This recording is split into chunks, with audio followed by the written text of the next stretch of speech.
in the person of Asha Nnabuife, onye ga-egosi anya dịka gọọmenti chukwu His Excellency Gov Willie Obiano akpọkọ dike global okwugbo na Chineke nyere ndị Anambra steeti aka and na onye chukwu na-azọpụ onwe ya. Unu fụ ka our local government chairman esi wee kwanye aka ọkpụba aka with ncha imedicated kịta ọ ga-ejizi sanitizer. Unu fụ ka o si wee mie ọ ga-eji wee kwọ ya n'aka ya iji wee protect onwe ya maka nya bụ ọrịa a na-akpọ coronavirus.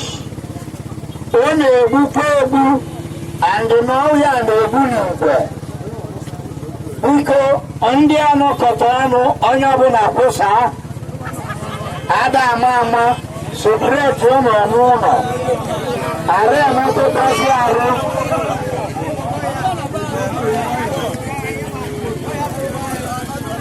Ọ wee bụrụkwa n'onweghị onye gbapụta ya ọifa ji wee bịaba. So onye ọbụla kwụsa instruction onye by gọọmenti nke etiti bụ steeti gọọmenti na our local gọọmenti chairman.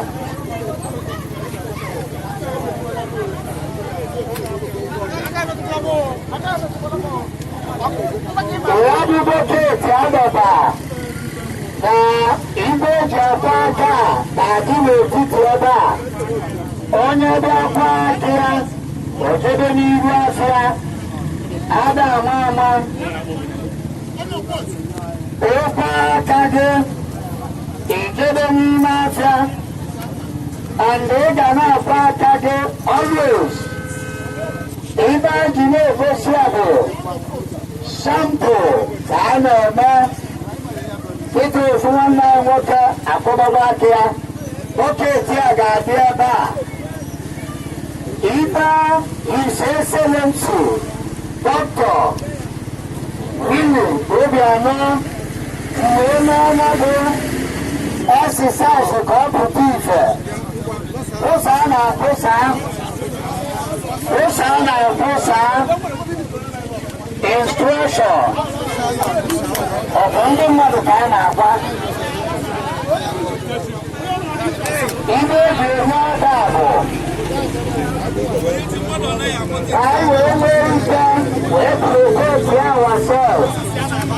Ụsa a na-akwụsa onye ọbụbọ ogbunigwe Honorable Afor Nkpor onye na-akọrọ ndị Igbo ara agba ọsọ mmiri mgbe ọ na-efebebere ọkụ ka eji wee bịa this exercise.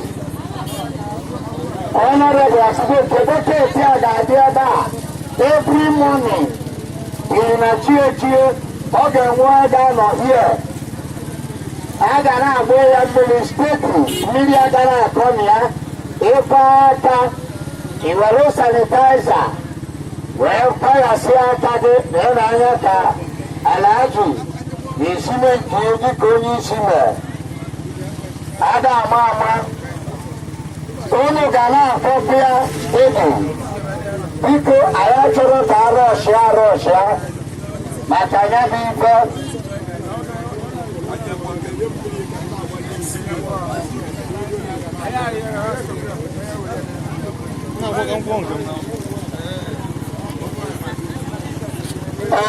onye isi ndị ọkada 50-50 ọ bụrụ na ịkwesịa ịbịarute onye isi nso wee nye sanitaiza ọ ga-enwe onye unu ga-edebe ebe a every morning ma ndị anọ n'ime afịa nke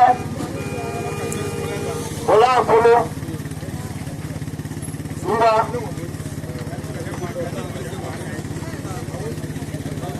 biko achọrọ ka enye onye isi ndị ọkada ọ ga-edebezi ofu onye ebe a ife ọ dị bụ ọbụ ọkwa ka echuru n'anata ị ga-achọ ebe ị ga-edobe ọ bụrụ na osikwu ewepụtakwa ọzọ ife a bụ steeti exercise ka anyị wee gbanarị ya bụ ọya onye chukwu na-azọkwa omume na-akpụnye mmiri obere ibe abụrụ ohuru onye ya obere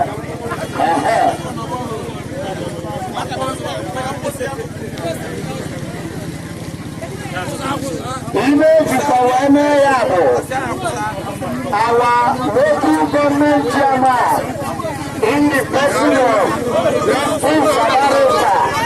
Raphael Nnabuife ọsị na ya ga-eme ka ọranaeze bịa wee maka ya bụ ọya ruo na-egbukwa egwu ọ wee wepụta solution a onye kwọ ya pụọ ejikodi ma mkpọchie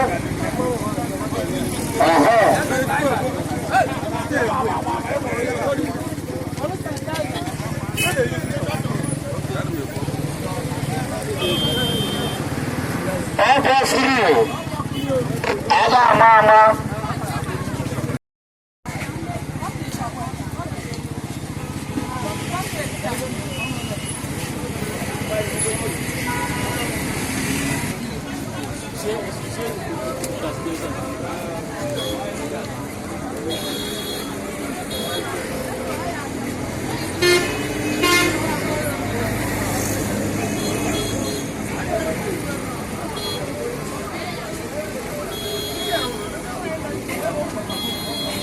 Willie Obiano Afor Global. Obiano, our local government chairman, Barrister Asha, Nnabuife, all the one onye ga-adị in charge. Banọrọ wee fụna na-akwụnye n'aka ka anyị wee protest ụlọ nwa dịka a na-ekwusi n'ụlọ. Yes, I all of the Africa. Nnabuife, onye kwụọpụa ibi atọ Adamụ Nkpor emere stresi ụlọ kịta ọ na-anụgo a na-akụ Nsụka our local government chairman Barrister Nnabuife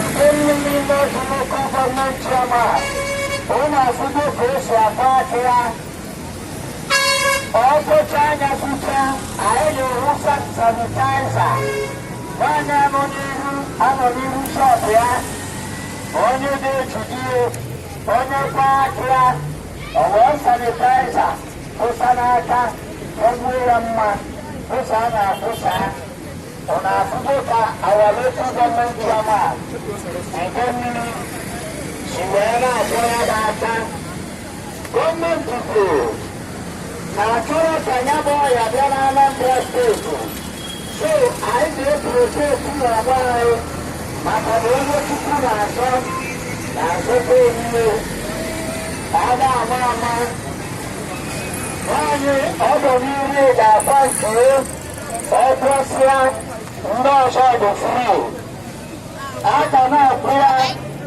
gaa nke atụ na mba ebere ogolo lesị mmadụ andị efọzila mmadụ n'aka ebisi na ọma onye chọọ ikpe n'aka imeri otu a ma imeri otu a aga ama ama ebe ejikọta efu efu prevention is better than cure mgbochi ọya ka mma karịa ọgwụgwọ Idemili North Local Government Chairman onye butuziri ibi aka onye wetara ozi a ya na our state government Dr. His Excellency Willie Obiano Alagaro Idemili Obiano nkụzi ọrịa nkụziri ụmụaka Nnabuife ọrụ na-arụgo na mgbochi ọrịa ka mma karịa ọgwụgwọ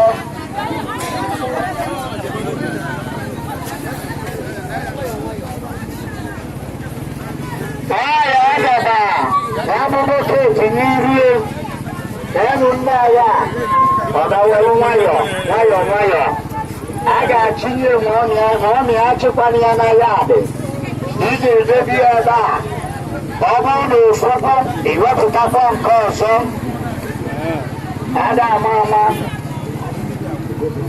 ọ bụ igota ọnya na oge enye ọhọ ma ịdị na-agba ya mmiri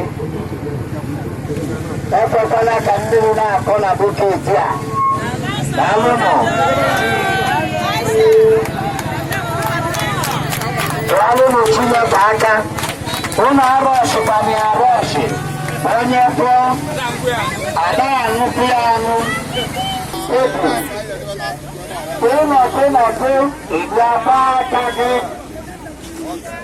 ịnọtụ igbu akpa aka gị ibu ị ga-eju na-apụ apụ maka ịgbanarị ya bụ ọya ala ajụcheru onye isi ga-egosi aka a ga-eji wee nye ọhọ ka instrumenti ahụ ezuo oke biko ọ bụrụ na ekwere mmadụ akwụkwọ n'ọrụ dịka instrọkshọn enye anyị ụsasịa na abụsa onye ekwesịla mmadụ ibie n'aka ekwuru n'ebe esi ebute ya bụ ọya onye obizi na ọma ụmụ nwanyị ụlọ obizi na ọma bọsụ onye fụrụ ya kajalụ onye weta aka ka ikwuo na mgbawachi anọ our local government chairman onye achọ ịkpa aka ụna afụgo ka esi akwụ ya ọkpọcha anya kịta ọ were sanitaiza wee tụsa n'aka ya mmiri ga na-adị na boketi a 24 hours ị ga-akpọchagbu aka gị ọfụma prevention is better than cure mgbochi ọya ka mma karịa ọgwụgwọ kịta ọ kwụsịgo aka ọ wetagbo sanitaiza na ebe anya ka o sowosi ya asị ọkọ gị gị wujuo aka gị ma ọ bụ ewusi ofu mkpọ ịtụsị ya ka o wee rute ndị ọzọ ọnọfụ ka o si emie mbụ our local government chairman Barrister Raphael Asha Nnabuife ọgbụgbọ aka gị Alhaji Nnadi abụọ Gosinga Mbapụ ọkpọnwa ya kpọtụọ ya ncha dịka Gosinga Alhaji ọkpọsịa nke onye ka ọ na-akpọ mmiri nwayọ nwayọ maka ebe a bụrụ ọkpọgọ ohu mana mmiri ka na-adị na steeti ada ama mmiri ga na-adị na 24 hours dịka Alhaji akpọgo ọkpọsịa ọtụsabụ sanitaiza onye nwapụrụ ebe anyị ga-eme wee gbanarị ya bụ ọrịa onye ọbụla Chukwu na-azọ onye onye ka Idemili na-eburu gọọmenti ọma ji wee bịa tata wee site ọ ga-enwe ebe a permanent a na-achịnye ego ya bụ sanitaiza nne ọbụrụkwa achịnye dị ya ka igborie n'ahịa adị ofu onye ga-anọ ebe a steeti chedi adịjekwa nso ọ bụrụ na ofugbo iwepụtakwa ọzọ a ga-ekponye gị asụ maka onye na-agafe ma ndị na-ekiri ebe a onye ọbụla dị laịtị ịgba aka na afụrụ nwaanyị anya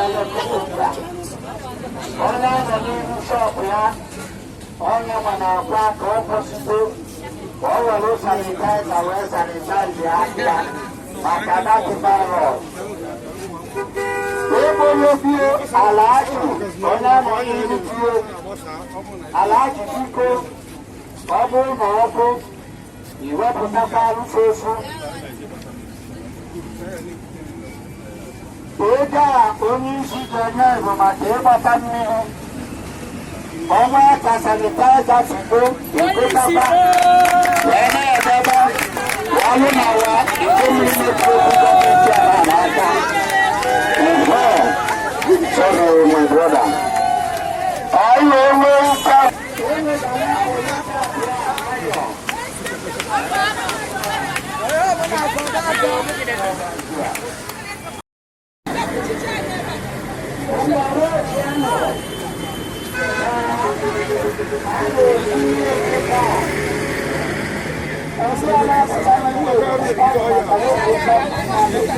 onye watch Africa on Asha our government Idemili local government chairman Barrister Raphael Asha Nnabuife ọkpọbaba aka ya ụtụtụ ọbụla ụmụ ga na-abịa bọketi a ga-adị permanent ebe a ọ kpọchaa aka gị ike ọkpọchakwa aka ya ka ọ werezie sanitaiza na-awa ọchị ụnụ fụ ka esi eme ụnụ fụ ya ọbụrụkwa ịbịa enwe ike aba ncha n'aka gị bọs enwe ntụ ọbara okwu ozugbo ụmụrụ ọchị na-awa ọchị ya ụnafụkwu ọmata anya okwu a ụtụtụ ọbụla ụnụ bịa n'ụlọ ọdọ n'ihu n'ebe flọdụ ọ ga-akwa aka na-edobere ntị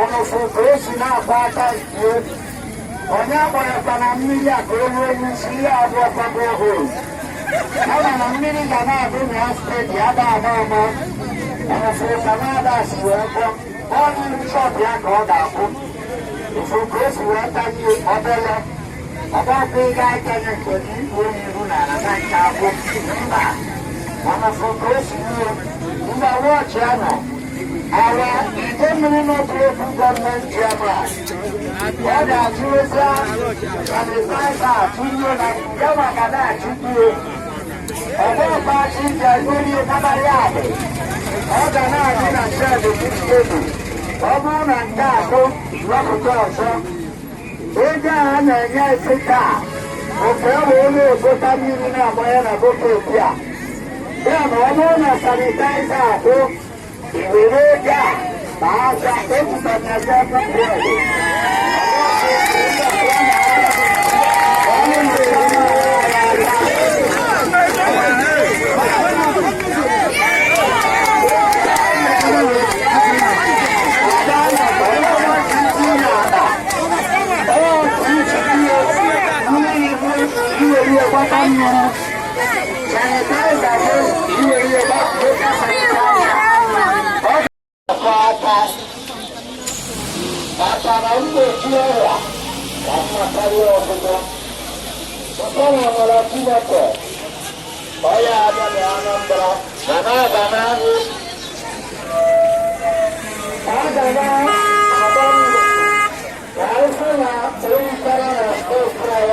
onye a na-egbu egbu in thousands, in hundreds. Ile jiwele emiego, na marathon matandi, onye ọbụla n'ebe a, anyị amara onye bụ onye ka echukwu ka amụsa. Ụmụ our local government chairman, Idemili North, Honorable Asha. Otu aka a ga-esi na-abụọ one after the other. Ụlọ rush banyere rush, ọkọcha ọgbanyụọ ya. Weta ọ ga-eweta sanitizer. Ọ bụrụ na ị chọọ ibute nke gị, awụchakwana fancha n'aka gị. Bọsụ, otu onye isi si mie ka ị ga-esi mee nke gị. Ngwa, ịghọtagbu, bute ya sụgo n'aka gị, etekwana ya n'ihu, etekwana ya n'arụ gị. N'aka ka ị ga-etinye ọnụfụ ka o si wee mie. Evangelist onye ozi ọma ka ọ pụọ maka onye kwuru ego osi na ọnwa na onye arọbụ oke na-aja itoolu a na-emedo onye bụ ka esi kpọye ya ọbọọkụ ebe ụkọ nke gị ekpọye ndị a n'isi ebe abụọ kwado ọhụrụ mana mmiri ga na-abụ na 24 hours. So you got one for $2. When you reach a Talibu, sanitizer. Watch out to go to see you. Or a rope, that's a banana. When I forgot to see you, one after the other. 18 apple time or toto. Or the one again about permanent. Mmiri ga na-adị ya steeti.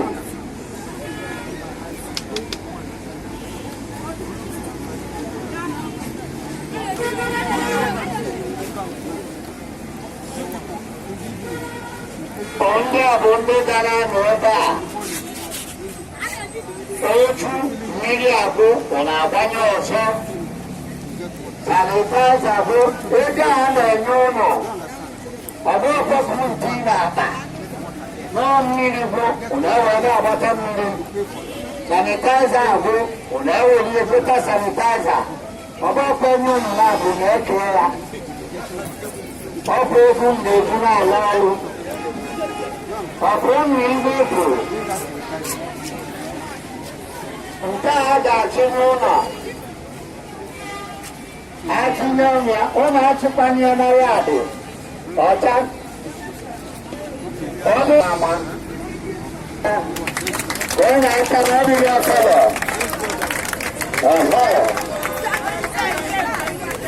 Ọ na-enye maka ọdịkwa anyị maka ndị mgbe wọchị ya nọ. Otu ụbọchị mmiri ise ka iwere nwayọọ. Ọkụkọ aka ndị awa local government chairman. Barrister Raphael, Asha, Nnabuife. Eke ọkụkọ aka ya ka ọ na-egosi anyị. Ọ ga-ejizi sanitizer. Ọ bụrụ na ebe ụkwụ arụchekwana sanitizer niile a n'aka gị. Ụnụ bụ otu o si wosi ya. Obele iwe rọbụ ya bugeda. Echekwanye ya n'ihu ọdụ ọkụ ike. Sọsọ n'aka gị ka ọ ga-alụ ọlụ ụnabụ ya.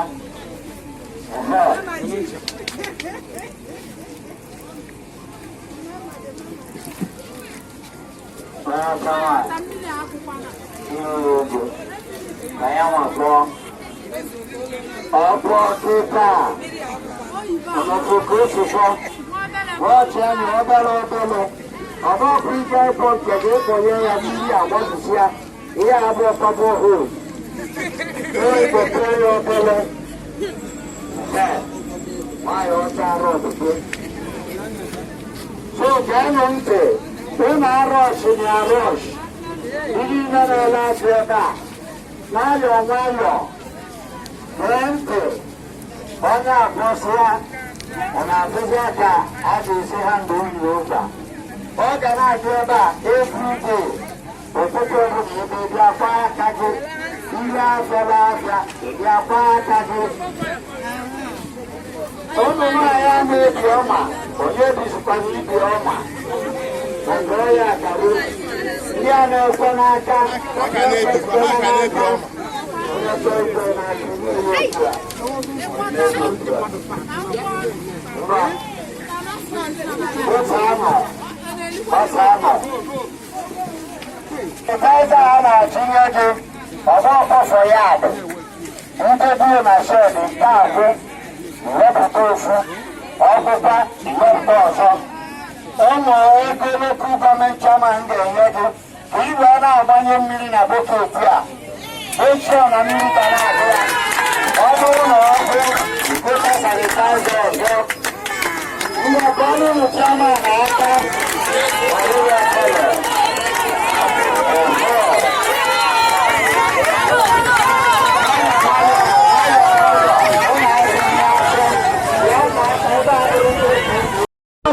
Our local government chairman, Peter on Vaka,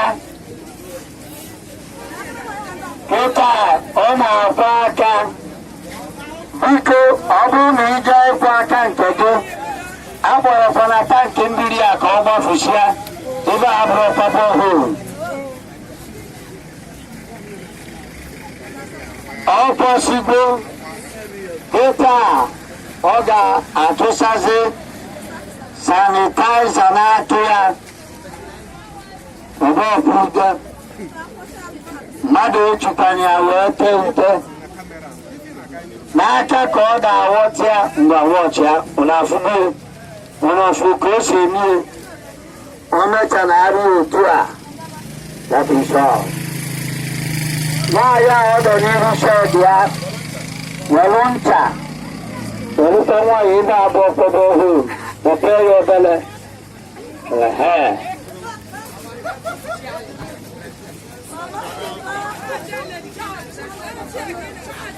Charlie Bunda.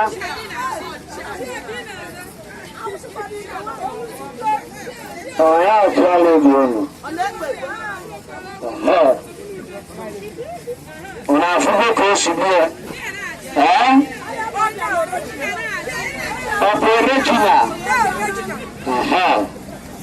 Nnabuife, time and you are both for Kiri and Abayado. When I will see a bar, Ntago, Iwapotofu, Ozogo, Iwapotozo, Ogo, Ganyagi, above Ogo. You join about a million buena buka every day. We are calling on Shaka.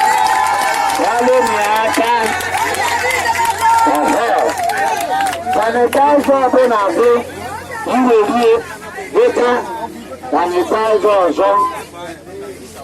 You can have to take you.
Asha, Nnabuife,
Asha, good evening, sir.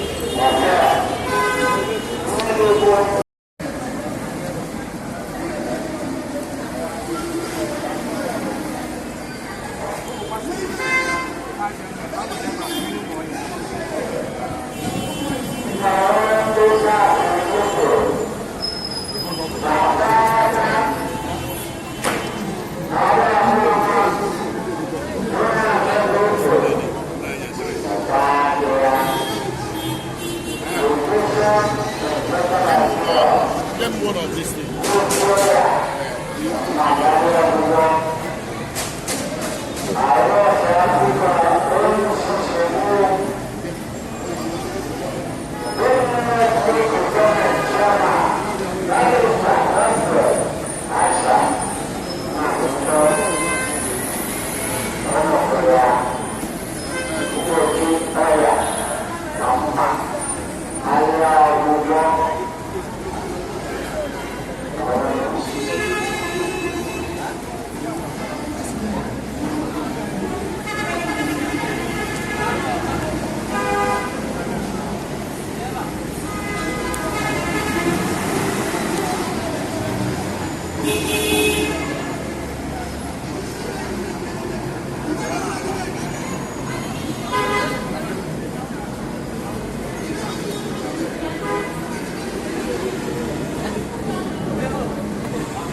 chairman ọkwụmagụ aka ya mmadụ ọbụla ekelezikwa na mmadụ onye chọọ ikele gị imewe otu a maọbụ imewe otu a ụmụ nwaanyị ndị na-ebi ọma amachikwa ibi ọma maka ọya akarụ o wee na-ekwu dịka awaletu gọọmenti chairman na-akpọchigwa aka ka ọ wụsasịa sanitaiza ọ bụrụ na ije ịwụsa nke gị awụ ịchakwana na ncha n'aka gị ma ịgbapụ mmiri ọgbafusịa ihe awụrọkwa bọhol unuvu ka o si mee anaghị eti ya ete ọ bụrụ okwurute sọsọ n'aka gị madam n'ụlọ granọt na kashunọt nwaanyị gara ngwa ọ gawere nwayọọ overtake allowed. Unuvu ka nwaanyị asị ihe ncha werukwa nwaanyị ka ụmụaka ịtụba ncha n'ime bọta ihe ewere ụzọ kpuchie ebe a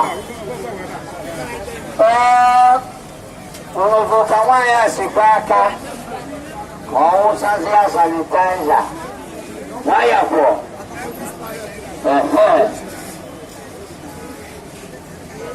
etekwanya n'ihu ọgbọfụnde mba n'aka ana mmewe ọfụma ofu ofu ụmụ arọshi na arọshi ụmụ ga na-eme ya every day. Prevention is better than cure. Mgbochi ọrịa ka mma karịa ọgwụgwọ ana ya bụ ọya aka ebutere obodo anyị a kwesịrị ihe onwe anyị na our state government bụ His Excellency Dr.